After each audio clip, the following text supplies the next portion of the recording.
Hello नमस्कार, मैं doctor Sudhir Srivastava सनाई hospital से आज मैं फिर आपके सामने हूँ। पिछले मेरे करीब 6 या 7 ब्लॉग्स थे जिनमें मैंने लेज़र्स रिफ्रैक्टिव सर्जरीज़ के बारे में बताया था, जिसमें micro keratome LASIK, PRK LASIK, then femto LASIK, फिर मैंने फिकी काइवल्स के बारे में बताया था। तो आज मैं एक बार फिर से आप लोगों को बेसिकली रिवाइज़ कराता हूँ कि बेसिकली क्या है। कोशिश करूँगा कि आज ही एक ही व्लॉग में, थोड़ा सा लंबा ज़रूर होगा लेकिन फिर से मैं सारी चीज़ें बता सकूँ। बेसिकली रिफ्रैक्टिव प्रोसीजर्स को हम दो पार्ट में डिवाइड करते हैं, एक जो लेज़र बेस्ड होते हैं और एक जो लेंस बेस्ड होते हैं। लेज़र बेस्ड प्रोसीजर्स में हम लोग पीआरके यानी सरफेस एब्लेशन करते हैं, जिसमें हम लोग लेज़र डायरेक्टली कॉर्निया के ऊपर करते हैं। एपिथेलियम हटाने के बाद थोड़ा सा हीलिंग में टाइम लगता है, 2-3 दिन पेशेंट को डिस्कम्फर्ट पेन रहता है, लेकिन इसमें कोई मार्क नहीं होता, कोई भी फ्लैप ना बनने की वजह से कोई लूज एरिया नहीं होता। तो अगर उनके आपके नंबर्स मॉडरेट हैं, कम हैं, तो स्पोर्ट्समैन्स या जो ऐसे लोग हैं जो आर्मी या पुलिस में जाना चाहते हैं और उनकी आँख में कोई वीकनेस ना क्रिएट हो, इसलिए पीआरके प्रेफर किया जाता है। हाई नंबर्स पे पीआरके अवॉइड करते हैं क्योंकि एपिथेलियल हेज आने के चांसेस होते हैं। फिर आया लैसिक, जिसमें हमने माइक्रो केराटोम यूज़ करके एक स्पेसिफिक थिकनेस का फ्लैप क्रिएट किया, और फ्लैप को रिवर्स करने के बाद हमने सरफेस एब्लेशन स्टोमा पे किया, लेज़र से, एग्जामर लेज़र से नंबर्स को करेक्शन किया और फ्लैप को रिवर्स कर दिया।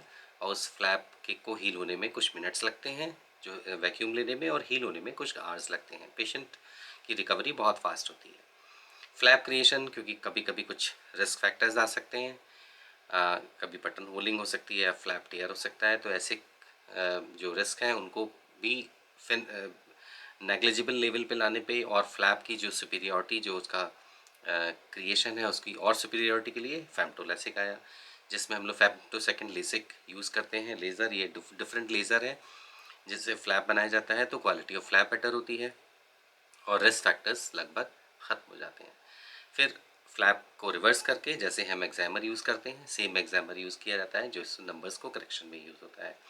तो ये 3 हो गए प्रोसीजर्स जो लेज़र बेस्ड हैं, जिनमें PRK, surface ablation, micro keratome LASIK and LASIK through femto LASIK.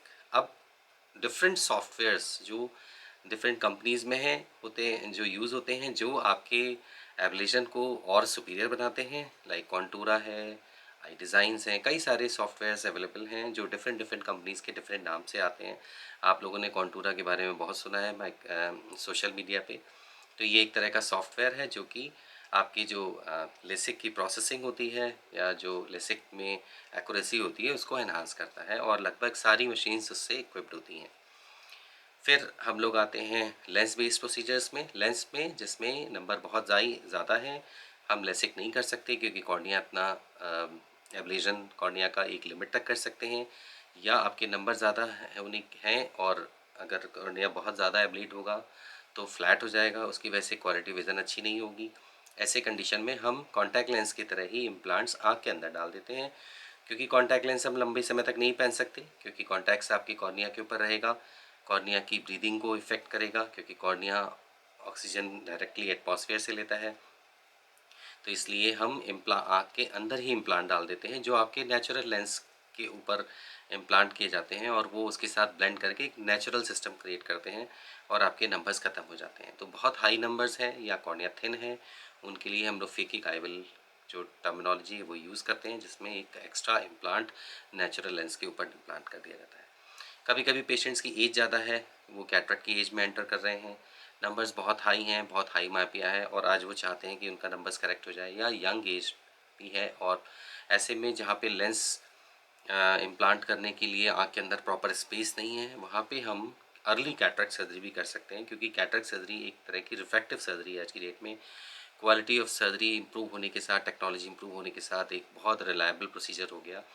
तो एज ए रिफ्रैक्टिव प्रोसीजर हम लोग अर्ली कैटरेक्ट सर्जरी भी कर सकते हैं, जिसको हम लोग कैटरेक्ट रिफ्रैक्टिव सर्जरी करते हैं।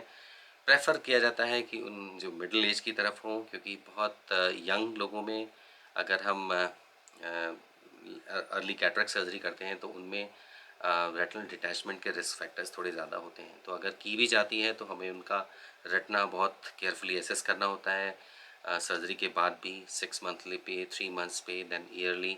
कोई भी रेटिना में कोई वीक एरियाज़ हैं तो उनको लेज़र करते हैं, जिससे कि पेशेंट को फ्यूचर में कोई भी डिटैचमेंट होने का रिस्क अगर है भी तो उसको, तो ये सारे चीज़ें एक ही आज एक ही व्लॉग में मैंने कोशिश की कि सब चीज़ मैं कंसाइज कर दूँ।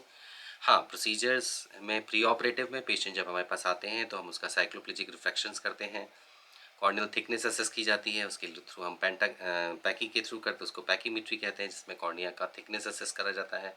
आजकल डिफरेंट टाइप की टोपोग्राफीज़ आती हैं, जैसे पेंटाकैम टोपोग्राफीज़ आती हैं जो कि कॉर्निया थिकनेस को भी असेस करती हैं, और कॉर्निया में बहुत सारे thousands and thousands of informations we get through single shots, और वो उनकी रिलायबिलिटी बहुत ज़्यादा होती है और स्पेसिफिसिटी ज़्यादा होती है।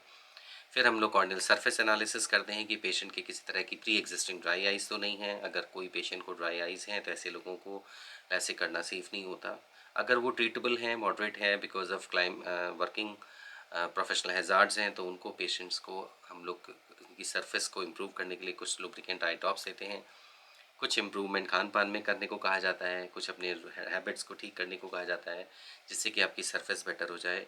आपका कॉर्न पूरा रेटिना असेसमेंट होता है, रेटिना में कहीं पे कोई पेरिफेरी में कोई रेटिनल वीक एरियाज़ होते हैं, लेटेस्ट डिजेनरेशंस हैं, कोई होल्स हैं, तो उनको हम लोग पहले लेज़र बराज से सील कर देते हैं।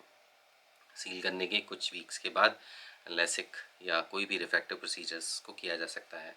हाँ, एक चीज़ ज़रूर है, जो रिफ्रैक्टिव पेशेंट्स हैं खासकर जिनका मॉडरेट टू हाई मायोपिया है, ये ध्यान रहे कि वो मायोपिक थे और मायोपिक रहेंगे। ऐसे में मायोपिया से रिलेटेड जो प्रॉब्लम्स हैं जो फ्यूचर में हो सकती हैं, उनमें रेटिना का डिजेनरेशंस, पेरिफेरल रेटिनल होल्स का डेवलप होना और डिटैचमेंट होने का रिस्क बहुत ज़्यादा होता है, उनमें ज़्यादा है।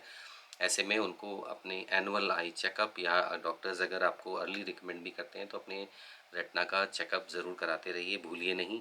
लैसिक होने के बाद आपके नंबर ज़रूर करेक्ट हो गए हैं, आज आप बिना चश्मे के देख पा रहे हैं, आपके नंबर्स का मिनिमाइज़ कम हो गए हैं, लेकिन आपकी जो रिस्क है मायोपिया से रिलेटेड वो बने रहेंगे। तो इसलिए अपने रेटिनल चेकअप, अपनी आई टेस्टिंग्स आप टाइमली ज़रूर कराते रहें।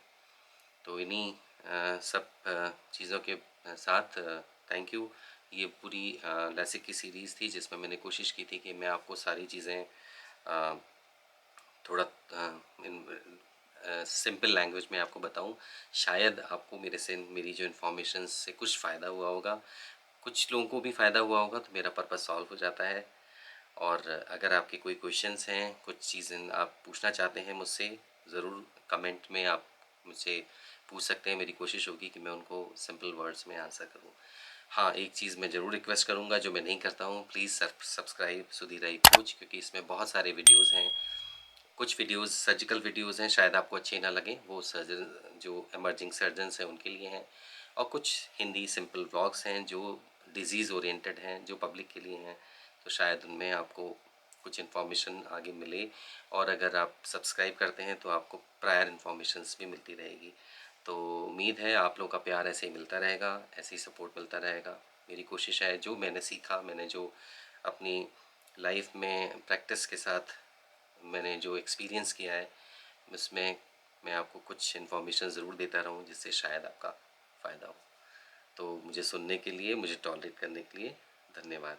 Thank you. नमस्कार।